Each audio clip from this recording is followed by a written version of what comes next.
Le Christ est ressuscité, chers amis, bonjour. Avec beaucoup de joie, aujourd'hui de nouveau, nous nous retrouvons pour prier avec la parole de Dieu.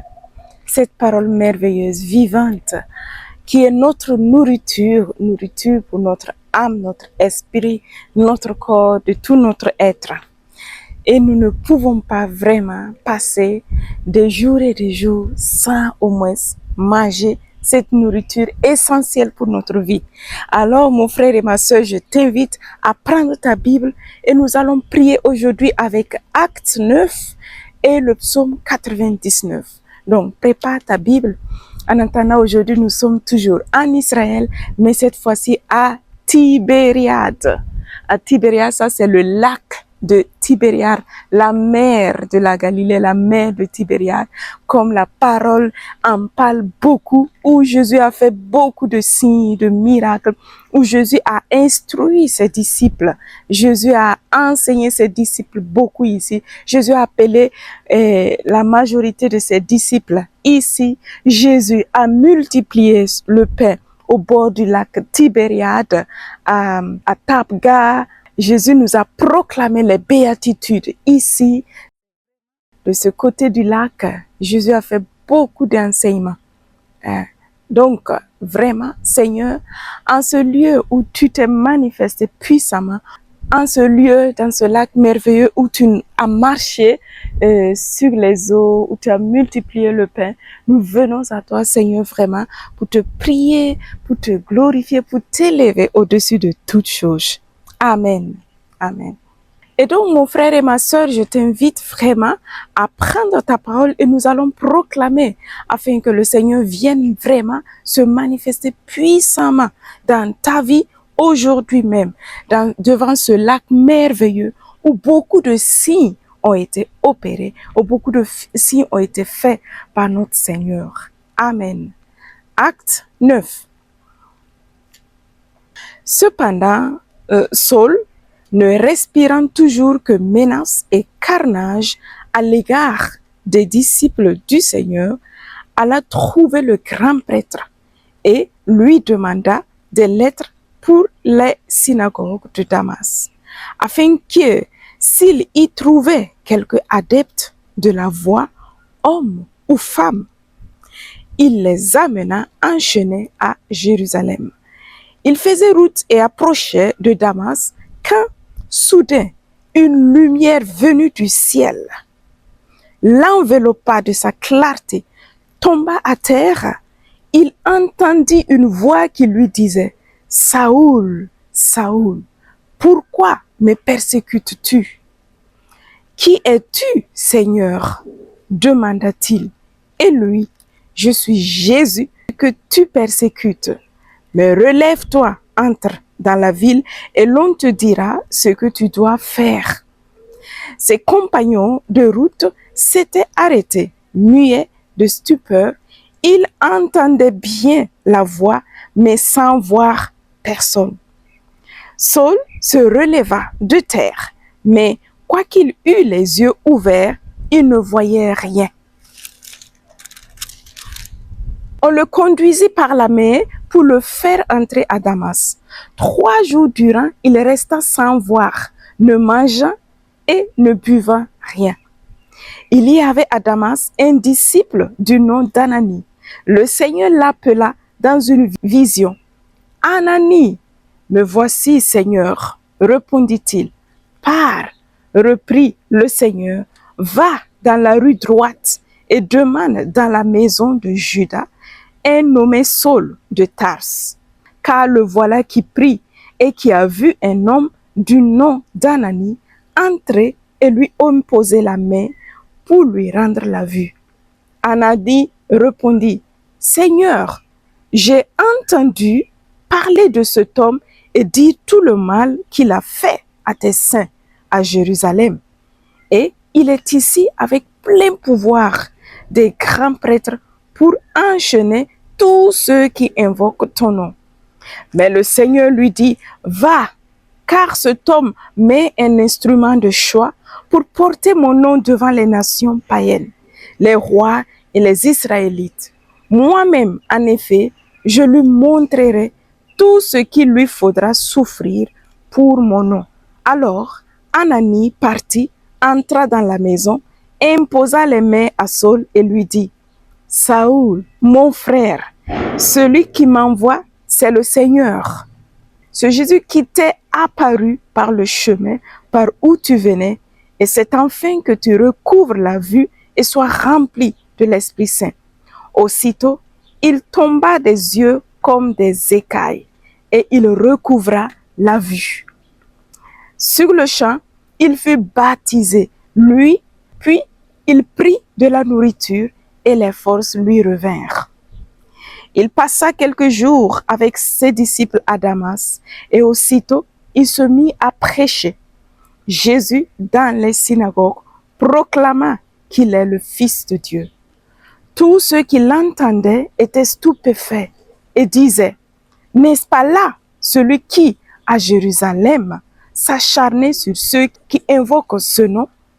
Il n'est-il pas venu ici tout exprès pour les amener enchaînés au grand prêtre? » Mais Saul gagnait toujours en force et confondait les Juifs de Damas en démontrant que Jésus est bien le Christ.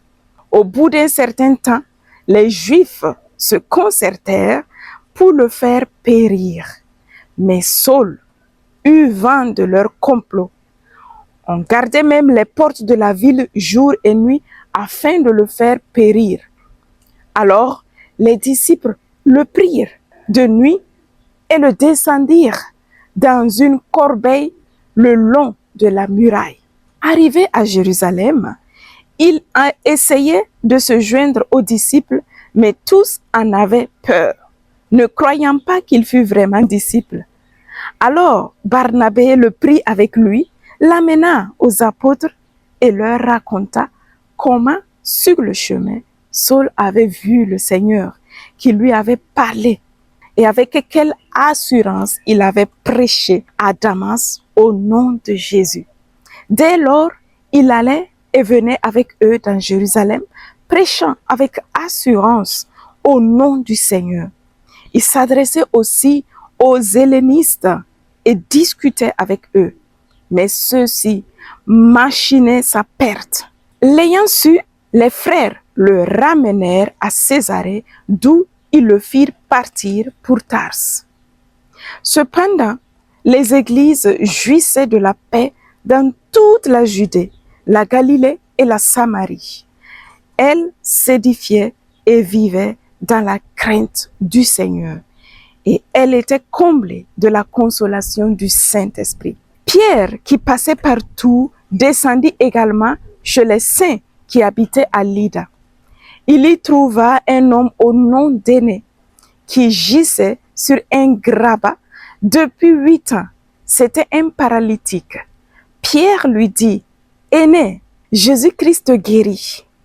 Lève-toi et fais toi-même ton lit. » Et il se leva aussitôt. Tous les habitants de Lydda et de la plaine de Saron le virent, et ils se convertirent au Seigneur. Il y avait à Joppé, parmi les disciples, une femme du nom de Tabitha, en grec Dorcas. Elle était riche des bonnes œuvres et des aumônes qu'elle faisait. Or, il se fit qu'elle tomba malade en ces jours-là et mourut. Après l'avoir lavée, on la déposa dans la chambre haute. Comme Lydda n'est pas loin de Joppé, les disciples, apprenant que Pierre s'y trouvait, lui dépêchèrent 2 hommes pour lui adresser cette prière. « Viens chez nous sans tarder. » Pierre partit tout de suite avec eux. Aussitôt arrivé, on le fit monter à la chambre haute, où toutes les veuves en pleurs s'empressèrent autour de lui. Lui montra les tuniques et les manteaux que faisait Dorcas lorsqu'elle était avec elle. Pierre mit tout le monde dehors, puis à genoux pria. Se tournant ensuite vers le corps, il dit, « Tabitha, lève-toi. » Elle ouvrit les yeux et voyant Pierre, se mit sur son séant. Lui prenant la main, Pierre la fit lever. Appelant alors les saints et les veuves, il leur présenta vivante tout Joppé sur la chose, et beaucoup crurent au Seigneur. Pierre demeura un certain temps à Joppé chez un corroyeur appelé Simon. Amen. Le passage qui m'a touché de plus, c'est ce passage, à partir du verset 17 jusqu'au verset 19. Saoul, mon frère, celui qui m'envoie, c'est le Seigneur. Ce Jésus qui t'est apparu sur le chemin par où tu venais. Et c'est enfin que tu recouvres la vue et sois rempli de l'Esprit Saint. Aussitôt, il lui tomba des yeux comme des écailles et il recouvra la vue. Sur le champ, il fut baptisé, puis il prit de la nourriture et les forces lui revinrent. Amen. Wow. Oui, Seigneur, cette parole est merveilleuse. Lorsque nous te rencontrons, Seigneur, nous ne pouvons plus rester les mêmes. Les écailles de nos yeux tombent et nous pouvons voir. Seigneur, merci de nous donner de te voir. Merci de faire tomber les écailles de nos yeux afin que nous pouvons voir ta gloire dans nos vies. Seigneur, merci parce que la vie de Saul est changée complètement. Le Saul d'avant qui tuait les chrétiens, il est devenu un Saul qui pêche de nouveaux hommes pour qu'ils deviennent, pour qu'ils te rencontrent, pour qu'ils t'accueillent dans ta vie. Seigneur, aujourd'hui, je veux te rencontrer. Viens, Seigneur, faire tomber les écailles de mes yeux, tout ce qui m'empêche de te voir, tout ce qui m'empêche, Seigneur, de voir que tu es le Seigneur, de vivre, de t'accueillir, Seigneur, comme mon Seigneur, mon Sauveur et mon Roi. Viens, Seigneur Jésus, viens me révéler ta gloire, viens me donner de voir ta gloire et de t'accueillir, de t'accepter comme mon Seigneur et mon Roi. Seigneur, oui, aujourd'hui, je renouvelle mon adhésion à toi.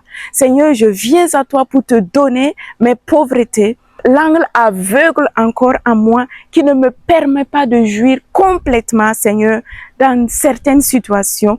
Oui, Seigneur, viens faire tomber tous ces écailles, car c'est toi que j'ai choisi, c'est toi qui es mon Dieu, c'est toi qui es le roi des rois. Il n'y a aucun autre Dieu que toi. Tu es l'unique Seigneur, Sauveur, Roi, Messie, le Christ, le Seigneur, le Sauveur. Tu es le premier et le dernier. Tu es le commencement et la fin. Seigneur, merci de m'avoir donné l'opportunité de te connaître. Oui, aujourd'hui, je t'accueille dans ma vie et je te demande, Seigneur, viens et rencontre toutes les personnes qui sont en train de me suivre maintenant. Fais tomber tous les écailles de leurs yeux. Seigneur, même tous ceux qui ne sont pas en train de me suivre et qui désirent, qui ont besoin de ton intervention, manifeste-toi, Seigneur. Manifeste-toi, Seigneur. Rencontre-les, Seigneur, afin qu'ils puissent devenir des Paul, non plus des Saoul, mais des Paul, Seigneur. Des personnes qui t'ont rencontré et qui voient maintenant. Merci parce que tu ne me délaisses pas aveugle, mais tu me donnes de voir, Seigneur, avec des yeux de foi, de t'accueillir et de reconnaître que tu es le Seigneur, Dieu de l'univers. Comme ici, Seigneur, tu as ouvert, tu as fait tomber beaucoup d'écailles en appelant les disciples, en enseignant les populations, en multipliant le pain, en marchant sur l'eau, en apparaissant à Pierre lorsque tu es ressuscité. Seigneur, viens aujourd'hui te manifester à nous, viens te révéler à nous aujourd'hui même, Seigneur. Tout en commençant par moi-même, Seigneur, révèle-toi davantage à moi, que je puisse vraiment me plonger dans l'aventure de ton amour tous les jours, dans l'aventure de la confiance complète en toi tous les jours, complètement au Seigneur, car je veux que ça ne soit plus moi qui vive, mais toi qui vives en moi. Viens, Seigneur, je veux te rencontrer aujourd'hui même. Viens, Seigneur, manifeste-toi à tous les spectateurs, à tous ceux qui sont en train de me suivre. Manifeste-toi comme tu t'es manifesté à des foules. Ces 5000 personnes qui ont vu le miracle de la multiplication du pain. Seigneur, viens te manifester dans la vie de tous ces spectateurs qui sont en train de me suivre maintenant. Et multiplie le pain de leur vie. Multiplie, oh Seigneur, là où ils ont besoin de ton intervention. Viens et interviens, viens et manifeste-toi. Amen. Amen. Et oui, mon frère et ma soeur, maintenant, tu peux prier avec le verset qui t'a touché de plus, car vraiment, aujourd'hui, c'est un jour spécial, un lieu très historique où notre Seigneur Jésus s'est manifesté, a passé, a enseigné, a instruit, a fait beaucoup de signes et de miracles.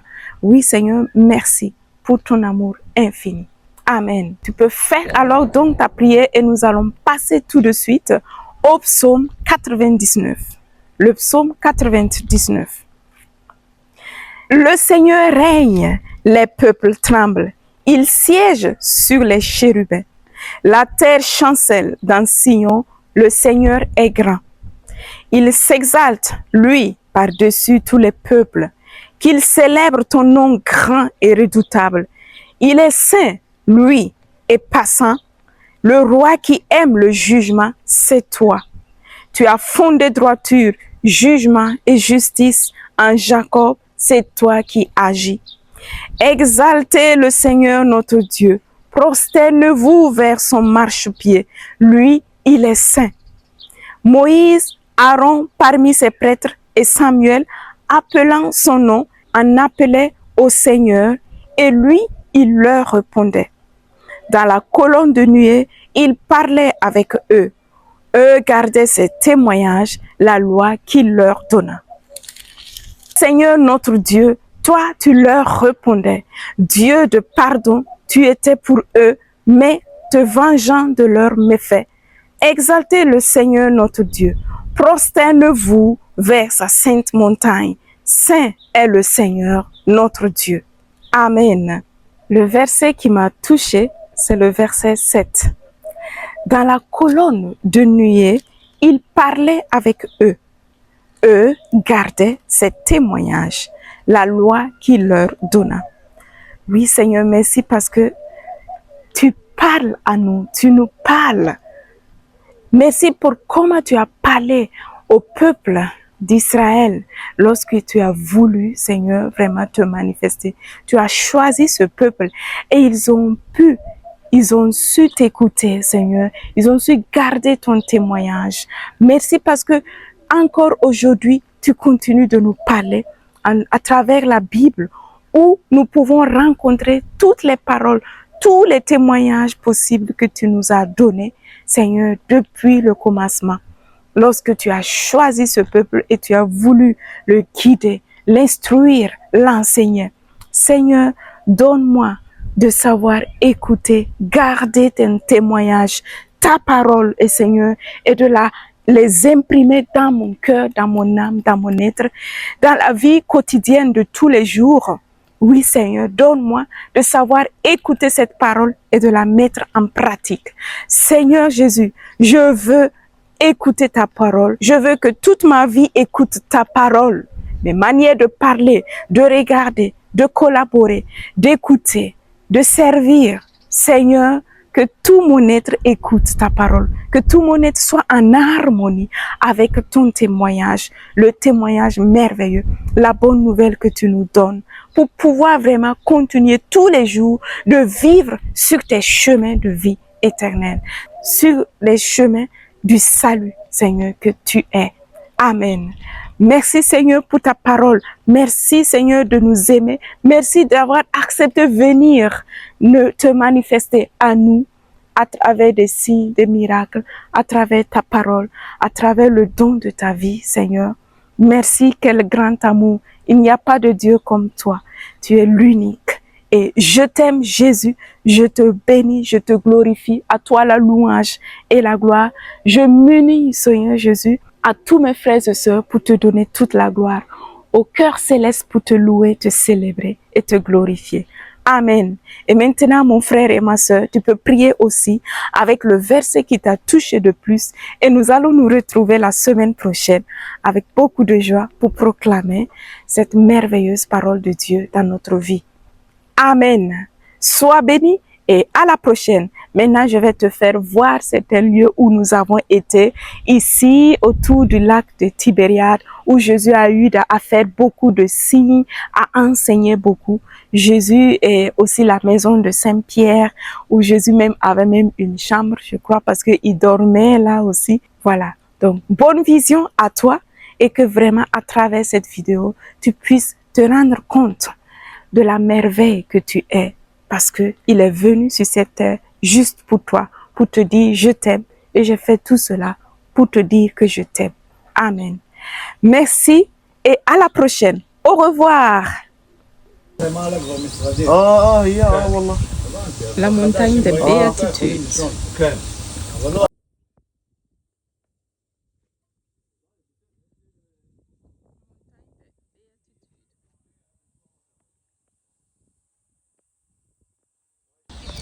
Merci Seigneur Jésus parce que ici tu as proclamé les béatitudes en nous invitant vraiment à vivre et à suivre la voie de sainteté.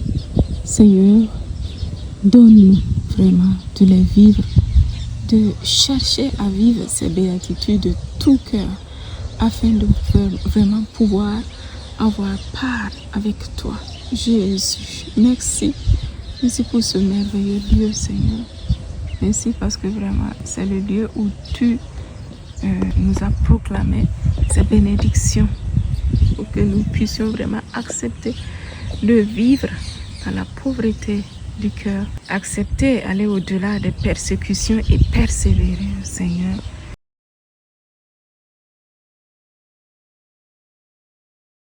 Donc voici le lac de Tibériade et là vous voyez Tibériade qui est de ce côté. Tibériade, pourquoi le nom Tibériade? Parce que c'était gouverné par les Romains, le gouverneur Tiberio. Donc c'est resté le nom Tibériade. Les Romains étaient leur territoire ici et ils fixaient les taxes de tout ce qui arrivait. Et c'est un lac volcanique. Donc le lac de Tibériade est long de 25 et l'âge de 13 et à une grande profondeur même de 50. Donc c'est très profond et aussi c'est risqué parce qu'il y a des gens qui ont perdu la vie ici. C'est très profond. Il y a aussi des phases où l'eau où ça aspire. Et là, Jésus a marché sur le lac. Là, il y a eu les béatitudes. Et Jésus a proclamé les béatitudes ici. Voilà, donc c'est un lieu vraiment très très important pour notre foi chrétienne. Merci Jésus, merci. Amen.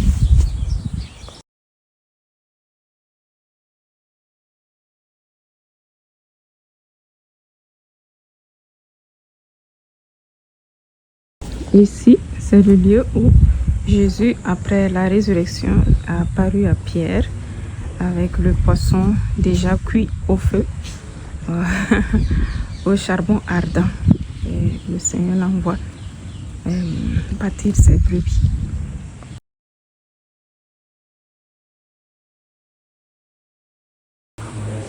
Ici c'est là où Jésus a multiplié le pain. Vous voyez la roche qui est en dessous de l'autel.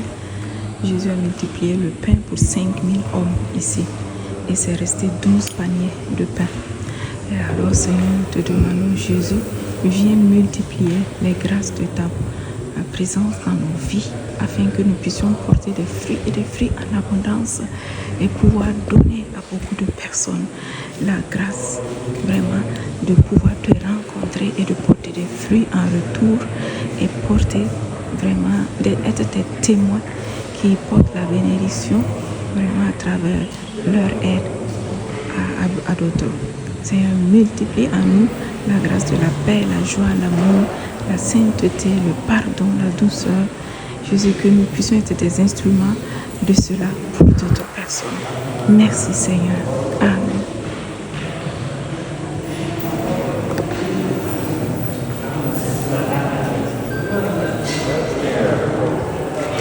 La Tabga, je les bénédictine.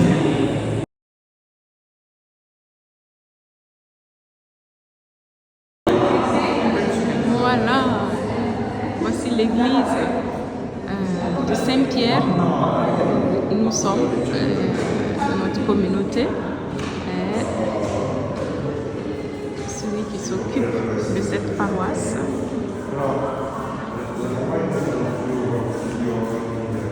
C'est une très belle église.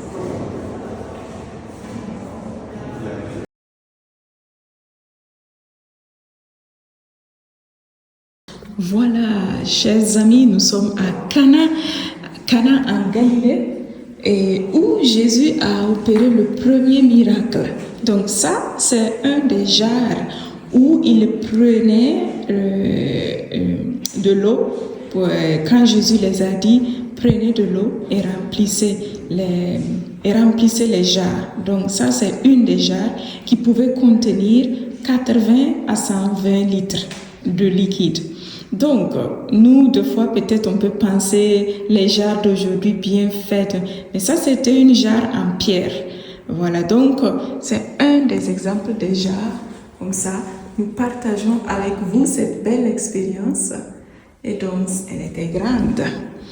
Et merci Seigneur Jésus parce qu'aujourd'hui, tu viens vraiment toucher nos vies. Tu viens toucher, remplir la vie de chacun de nous, chaque spectateur qui est en train de me suivre maintenant, de ta grâce. Tu viens changer l'eau en vin dans la vie de chacun d'eux. Viens Seigneur te manifester dans leur vie et leur donner vraiment d'expérimenter ta grâce et qui vient vraiment remplir leur vie de bénédiction, changer l'eau en vin. Amen. Merci Seigneur Jésus. Merci Seigneur de changer notre eau en vin.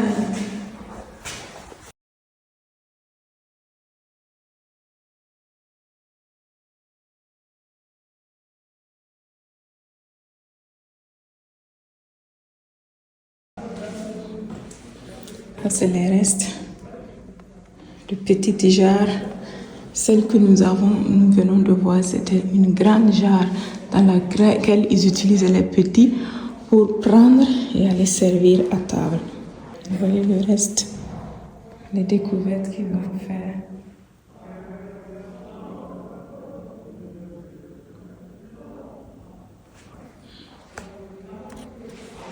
Là, nous sommes au mont de Tabor. Nous sommes à la montagne où Jésus a eu la transfiguration avec les deux disciples.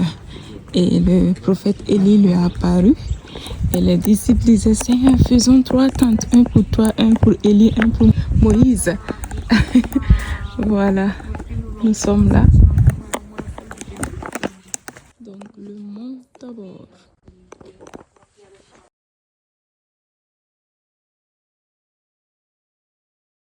Nous sommes à l'église de la Transfiguration, comme vous voyez.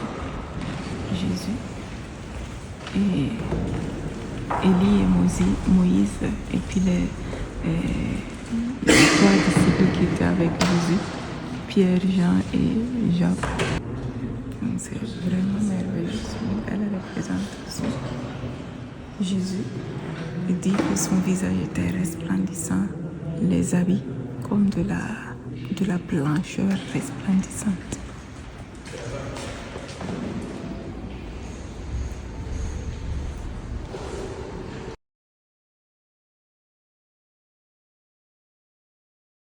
Nous sommes là donc au mont Tabor où Jésus a reçu la transfiguration et les 3 disciples ont entendu la voix qui est venue du ciel qui a dit, celui-ci est mon fils bien-aimé, écoutez-le. Oui, Seigneur Jésus, nous voulons t'écouter. Donne-nous d'être toute oreille pour t'écouter, Seigneur, pour écouter ta voix, ta parole.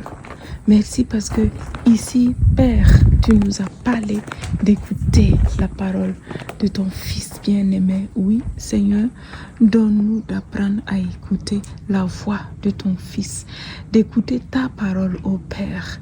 Merci parce que tu nous as révélé la splendeur de la transfiguration de ton Fils Jésus-Christ ici en ce lieu. Viens, Seigneur, parle-nous, nous voulons t'écouter. Nous voulons te glorifier. Oui, sois béni, Seigneur, sois adoré, sois glorifié, car toi seul tu es digne de recevoir la louange et la gloire. Amen.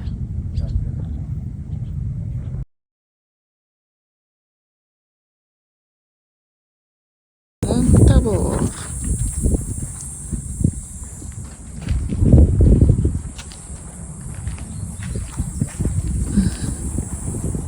Bonjour. Alors ici nous sommes à Nazareth, là où a eu lieu l'Annonciation. Basilique de l'Annonciation.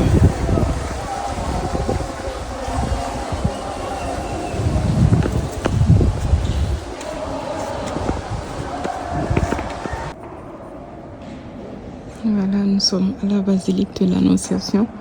L'ange du Seigneur est venu porter l'annonce à Marie. Donc c'est un lieu très très historique pour nous de l'Annonciation de la venue de Jésus.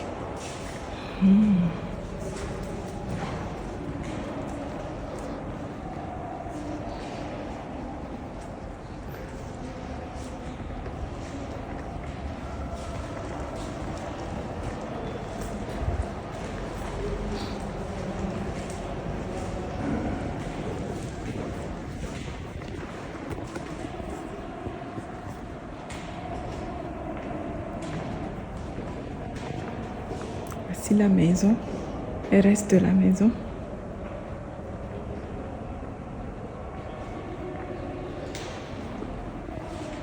Voici, nous sommes à Nazareth. Là, c'est la maison de Marie, le lieu où l'ange est venu lui faire l'annonce qu'elle sera la mère du Fils de Dieu. Et donc là, c'est Anne et Joachim pratiquement, parce que Marie n'était pas encore avec Joseph. Donc ici est venue l'Annonciation dans cette maisonnette. Vous voyez les restes des murs. Pratiquement la maison était creusée sous une roche. Donc la moitié de la maison se trouve à Loreto en Italie. Comme il y a eu beaucoup de pèlerins qui vont là, l'histoire dit cela. Donc ça c'est l'autre partie restée. Et l'autre partie qui est ouverte, voilà, est à Loreto. Et merci Seigneur pour cette annonce. Béni soit ce jour où tu nous as donné cette belle annonce de la venue de ton Fils Jésus-Christ. Merci Marie d'avoir dit oui à cette invitation. Ainsi nous avons pu avoir la bénédiction de recevoir Jésus dans notre vie aussi. Amen. Des restes de dessins sur les murs. Ici, pendant des siècles, il y a eu un défilé de pèlerins jusqu'à nos jours. Maintenant, c'est une église. Donc, la maison de Marie, où l'ange est venu faire l'annonce.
La maison de Marie.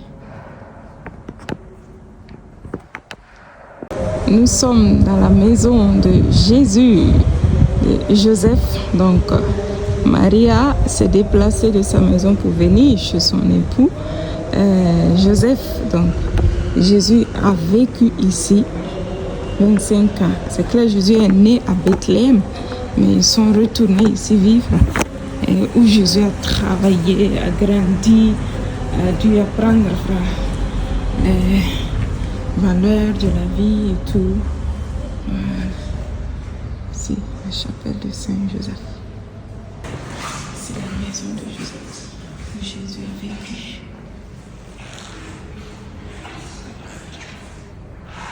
Jésus a marché sur ces lieux. Ici, l'architecture on démontre comment c'était dans ce temps.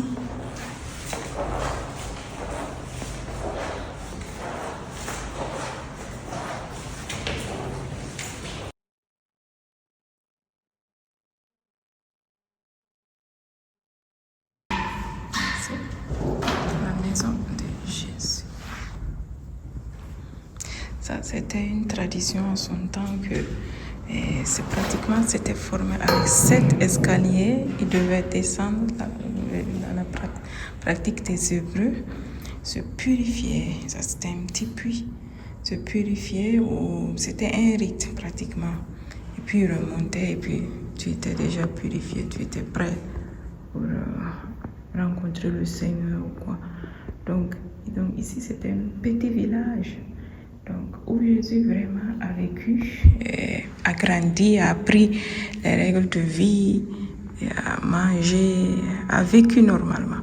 Voilà, travaillé avec Joseph.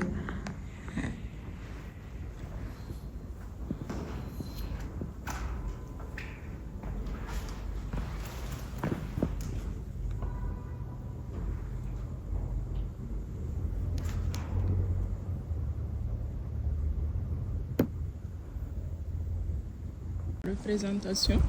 Nous sommes toujours à Nazareth, le village où Jésus a vécu. Vous voyez les maisons, comment c'était pratiquement dans la roche, il creusait.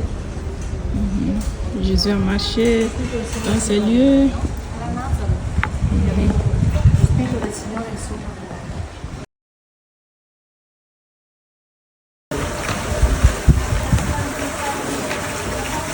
Bienvenue à Nazareth, dans ma maison.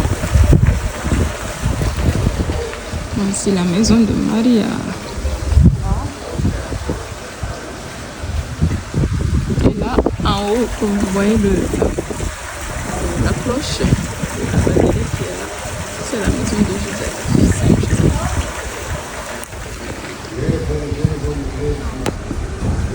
Jésus a vécu ici des années et des années.